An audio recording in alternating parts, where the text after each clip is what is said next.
Hello, hello, and this is the Sleon Productions podcast where we interview entrepreneurs, authors, speakers, and just people that just bring value, that have energy, that want to be entrepreneurs. And joining us today, I actually met this guy on Facebook, and Colin Kirk. He is a real estate investor. Now he's a podcaster. Hey, Colin, welcome back. Welcome to the Sleon Productions podcast. Thank you for having me. I appreciate what you do. I appreciate your work, and I'm glad to be here. So, Colin, tell us a little bit about yourself. I know that you've done some real estate, but tell us your beginnings. My beginnings, they kind of go everywhere, but I can tell you that before I got into the real estate world, I actually did spend 7 years recording and helping produce music. Mm-hmm. So I actually got my degree in audio production. So I kind of am familiar with the tech area. However, I just decided after 2009, between 2009 and 2012, there was a shift, right? Going from analog to digital. We all saw it coming, all the studios downtown. And I just decided to get back into what I was naturally good at, which is sales, business, and marketing. And real estate just happens to be the cream of the crop. And what got you into audio and video production back in the day? Back in the day, me and some buddies used to like to go dancing and stuff. And I'd always been interested in music, but I always thought you had to have a full band. But at that time, not having the proper knowledge, I met a DJ at one of the biggest clubs here in town, and he would come work out when I was working at a gym, and he showed me the software, like, oh, this is how you make the beats. This is how we put everything together to put on a live performance. And I was just blown away and intrigued, and kind of just took it from there. I decided to I actually moved to Nashville for almost 5 years and got my degree and really did it for a long time. But that's in the past, but that's kind of where it started, and we've evolved into the real estate world, and now it's podcast city. Yeah, and like you were saying, a lot of things have been shifted. I've been in video and audio for the past 10, 15 years, and it's definitely shifted a lot. We're now seeing, channels being developed like online, rather than back in the day. You had to build a TV station or you had to buy a TV station. But now things are a little bit easier, but it doesn't get any cheaper sometimes. Tell us about your journey with real estate. I know real estate's always a big eye-opener for a lot of people. A lot of millionaires and billionaires are involved with real estate at a certain capacity. Tell us your involvement with that. Sure. A fun statistic is that's absolutely correct. 90% of all millionaires on this planet, they did it via real estate. So that should give you a good indication to study it, whether if that's what you want to do full-time, part-time, or whatever. You should learn it for your family. How I got my start in it was I was looking for a second job because I was selling gym memberships at that current time. This is post the music, and I decided to be basically there's a secretary position on the weekends to set appointments, because now there's an app does everything. It sets and books the appointment, but at the time anyways, there was a secretary, and I went and interviewed at Realty Executives, and there was 9 other people that interviewed for the same position. But I came in there with really good energy, really good everything, and she called me 4 days later, and she was like, Collins, we've decided to go with you because we like your energy, we see what you're doing, you hustle a lot, and voila, there it went. And so I went from being a secretary, I saw these people coming in with Mercedes, Audis, and I was like, okay, what am I doing wrong here? I'm 26 years old, I'm setting appointments, so I need to be in those, right? And so I just decided, hey, guys, I'm going to get my realtor's license, and off it went. So I became a realtor there for a year, and then I stepped down and worked for a boutique, a smaller firm for a little while. And tell us your experience as a realtor. real estate right now is hot, is booming. But tell us, how was the beginnings? Was it hard to find your first client? Was it like the first day you got your first client, and then you making thousands of dollars? Tell us about that first experience. My first 9 months, I was like, maybe I'm in the wrong business. Maybe I ain't doing this right, because I didn't sell nothing, right? I kept knocking on doors, making phone calls, emails, all of the procedures that it takes to be successful. And then finally I got my first sale. And then after that, it pretty much was, I was closing at least once every 2 or 3 months. But simultaneously, right? Excuse me, my dog's here. Simultaneously, I was working on owning properties as well. So I didn't put 100% of my energy uh, into that. I decided, I was like, I need to own property as well so that I can become a landlord and retire. Because I had a wild, crazy goal. I told people, I was like, my goal was to have the ability to retire at 33. However, I did it at 32. It threw me off for a loop because I did a lot faster than I expected.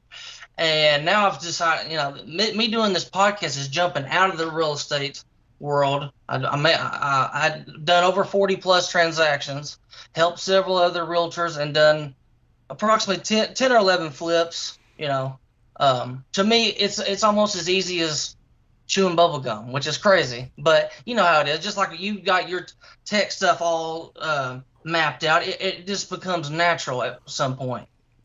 Before we head into the podcast sector, real estate, who motivated you? Any books that you read that really got you going? Tell us your influences in real estate. I have two really powerful influences. One, it was Carlton Sheets. He was a big seminar guy in the 80s and 90s for real estate, and working out kind of creative financing deals. And number two, the book, I've read it 3 or 4 times now. You're probably very familiar with it. It's the 10X Rule by Grant Cardone. I mean, that book changed my entire life on how I take action, right? You 10X everything you do. You can't lose, right? Because if 2 or 3 things fall out, you've 10X'd it. You've got the seven or 8 things to fall back on because you put in the work. Yeah, Grant Cardone is very influential in the real estate world, especially lately. He's definitely been very motivating to a lot of people out there. Podcasting, of course, has become the hot commodity these past couple of years, even though it's been around for 15, 20 years. But as of late, it feels like every company, every person, or anything has a podcast.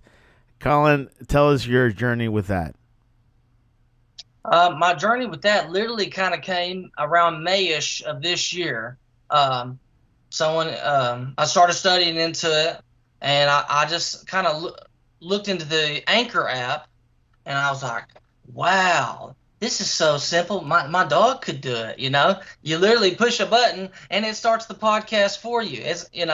And after you conclude it, you get to upload the music, you type your description, and your Spotify owns Anchor, and it's already distributed on 6 different platforms for you. So for a beginner podcast thing, it's a dream, right? You don't have to have the microphone, the mixer, the producer somewhere remotely.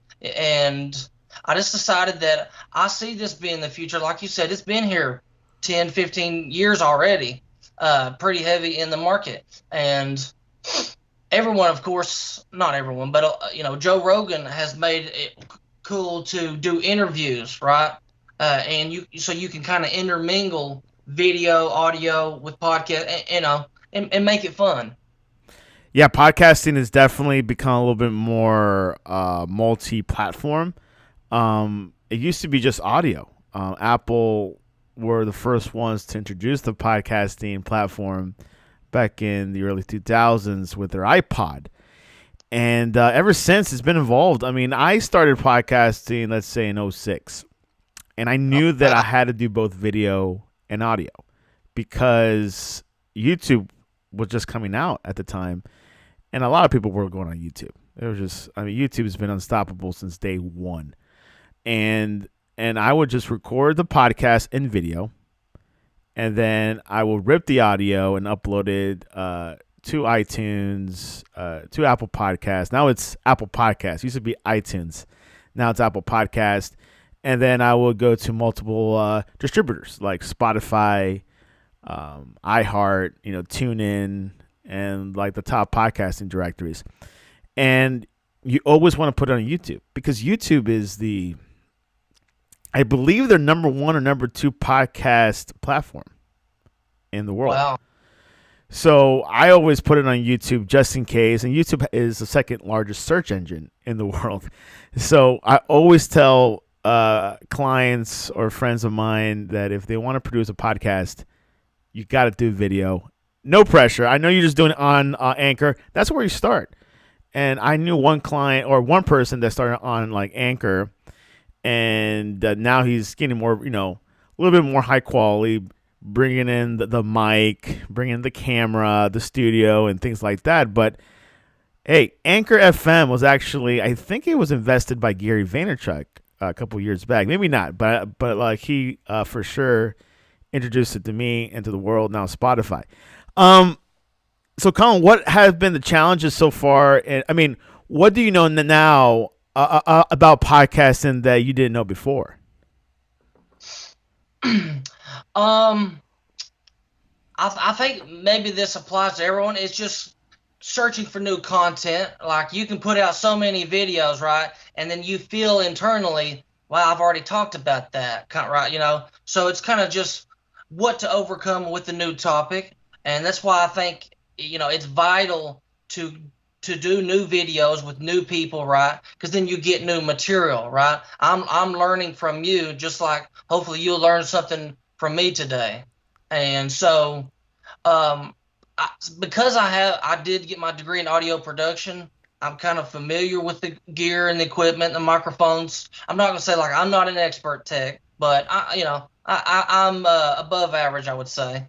And yeah, my goal, hopefully, if everything pans out the way I want to do it, I would like to do audio 4 days a week and then do one video show a week. That way you ain't always got to get dressed up. You can do it wherever, however you feel. So. And tell us about your podcast format. Do you have a guest in your show, or do you go solo and do a whole Rush Limbaugh bit? Like what is the format for your podcast?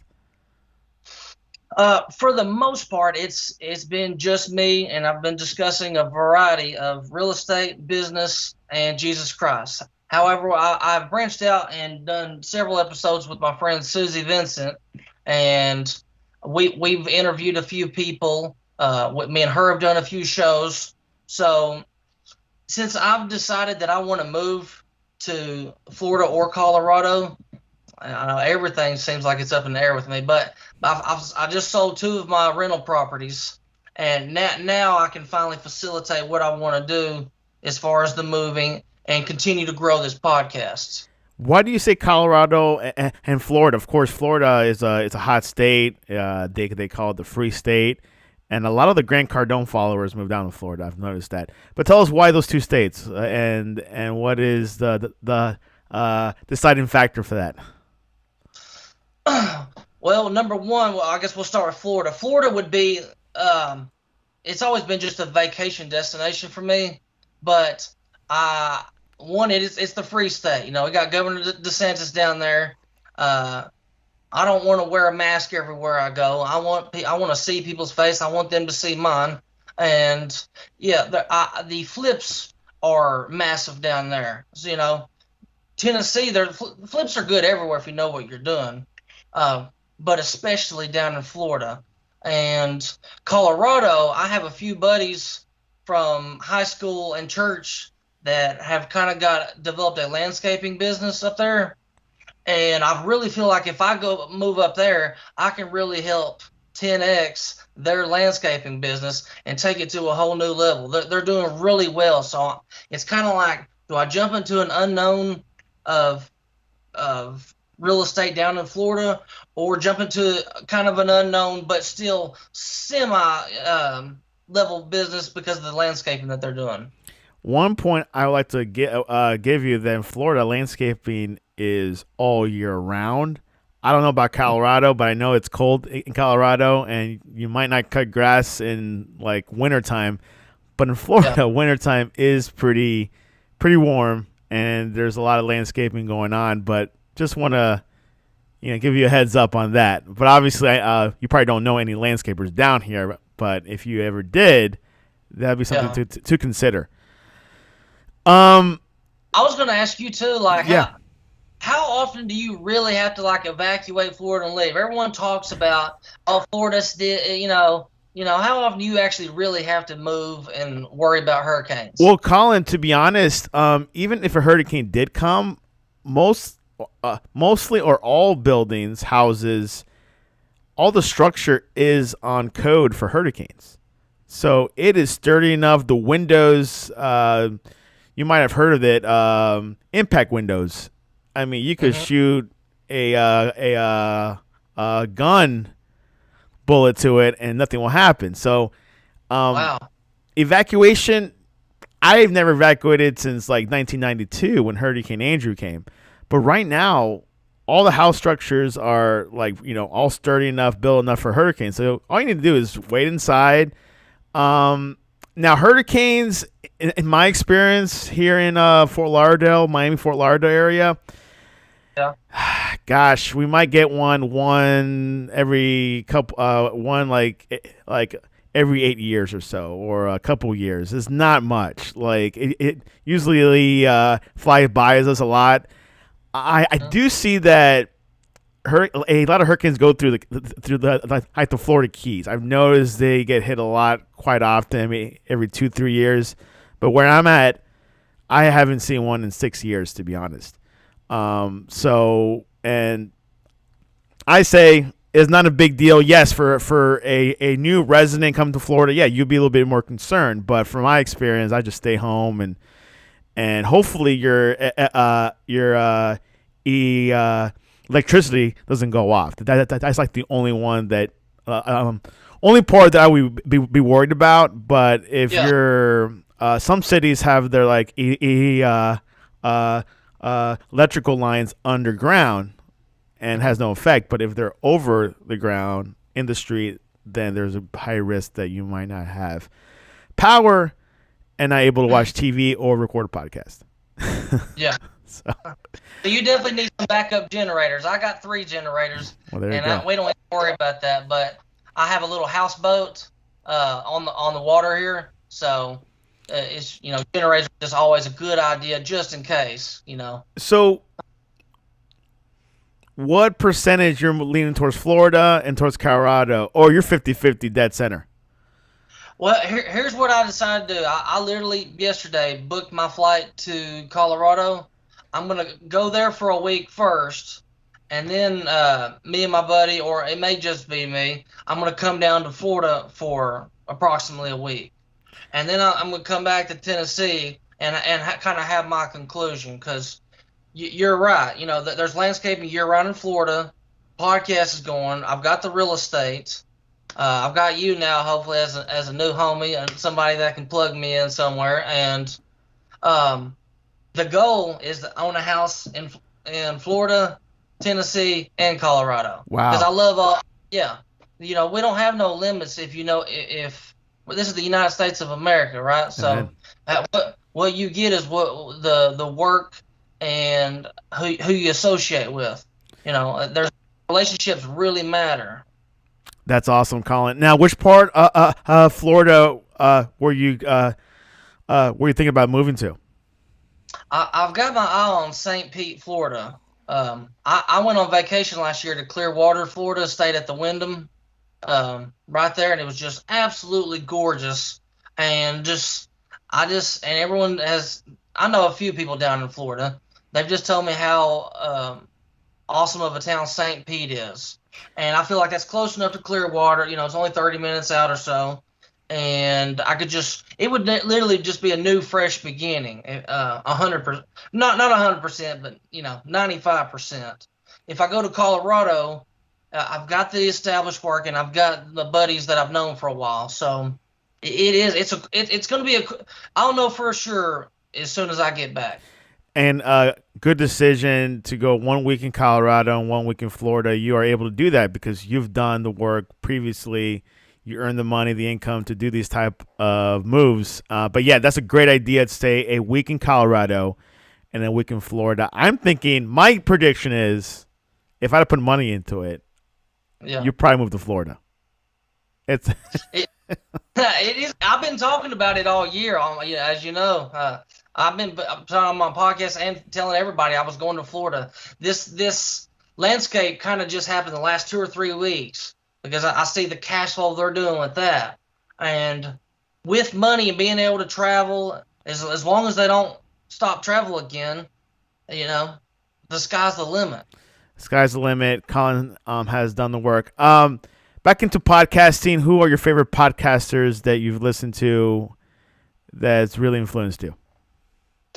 I would say the most impactful would be Jordan Peterson. That man is just brilliant from all angles because he's just the most captivating wordsmith this world has probably ever seen. Maybe there's other people, but I would say Jordan Peterson. I'm a big fan of the Ted and Austin Brower show. They're down in Florida.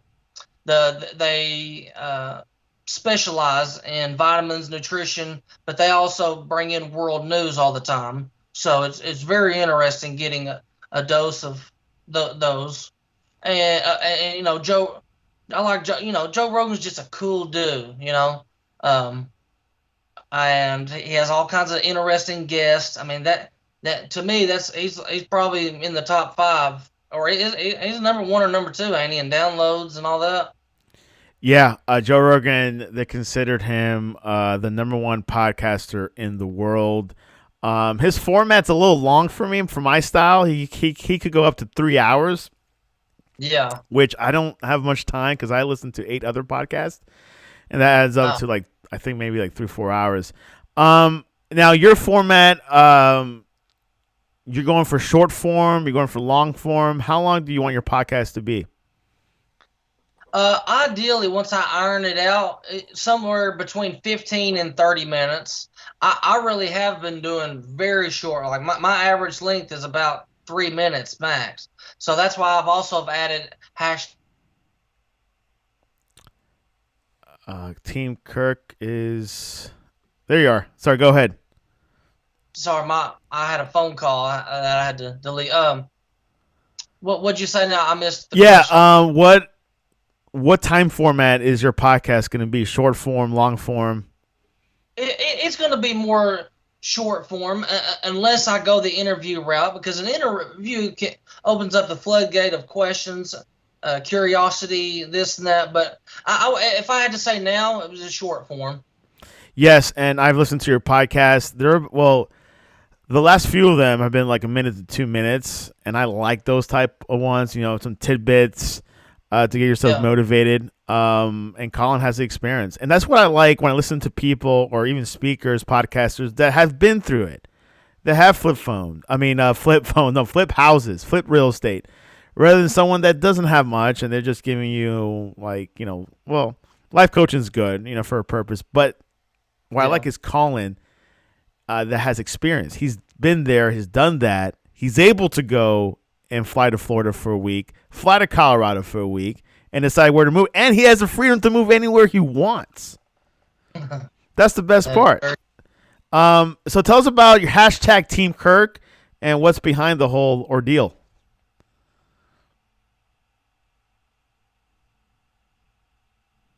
I've kind of carried that with me even a little bit before the real estate. And, my last name is Kirk. And it's one of those things, like, I really stand behind doing good business. And that's what I want Team Kirk to represent. We're just doing good business. It doesn't matter what I'm involved with. Team Kirk is on it. It's going to be good. So, real simple, real sweet. And I thought about one day possibly incorporating Team Kirk and selling items and stuff. But that will be, I want to grow an audience now. I thought I was going to retire and just be a landlord, right? But you can't. To me, it's like I couldn't retire because I got bored. I never thought I would get bored just collect a check. But trust you do. You have to find new ways of motivation, and this is it. Because a podcast every time is different, right? Yeah. Like I said, with podcasts or in life, you evolve to different new challenges, new things, and new formats, and that's what Colin's doing. Colin Kirk, he found me through a Facebook podcasting group. You've been networking with other podcasters. How has that experience been?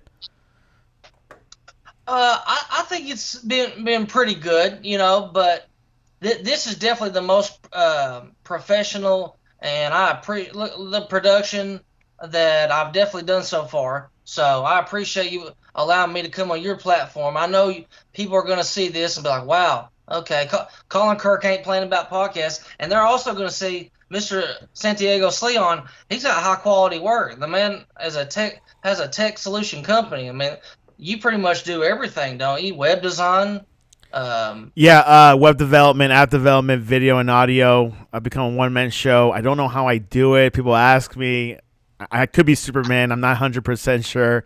But so, Colin, what advice would you tell a person that is thinking about starting a podcast? I would tell them to explore several ideas, and that my personal one was I'm going to do 1,000 shows, and then I'll narrow it down to whatever my topic is. So the first 1,000, let it be whatever you want to talk about. I've kind of got it under 3: real estate, business, and Jesus Christ. But if they have that window of, okay, I can mess up 999 times, or I can explore 900, they'll know after I've done 100 episodes, I find like, okay, motivation and business and real estate is really where it's my strong point, because I believe you have to train your mind to think positive things. It's important to have positive quotes all around your house, right? So that it's constantly embedded in your mind. We live in such a negative world that if you don't do that, you'll get caught up in the negativity. Amen to that. Colin's absolute right. Taking action, deciding what niche to get into in podcasting or in life, and also in careers. Hey, what you're good at. Are you good in managing? Are you good in directing or accounting? Or, hey, you're just a simple guy trying to figure it out. Hey, maybe give us some more time. Colin, we're coming toward the ends of our show. Wow, we've already done 28 minutes. That's crazy. You recommended books. You told us your advice. Tell us what is the best way to reach you, and also define your podcast. I would say Facebook is the easiest way to reach me, and my podcast is Anchor FM Colin Kirk, COLIN space KIRK. And of course, the hashtag all caps Team Kirk. That pulls up everything that I've done via Facebook to Twitter, et cetera, et cetera. So this is a new journey, and thank you for having me on your show. This has been an honor and a blessing, and I hope we can do another one. Absolutely. And I want to tell everyone, hey, anything's possible now. Like I was saying, 50 years ago, you had to buy a TV station or you had to buy satellite to get a transmission going. Now it's way easier with the internet. Now there's TV shows from left and right, not just a podcast. Now there are TV shows. There's 24. There's TV channels that you can see on Pluto that you've never seen on your cable company. There's streaming apps where you're able to distribute content that which is exclusive. So there's definitely a avenue way easier than before, and keep in mind, guys, anything is possible if you put your mind to it.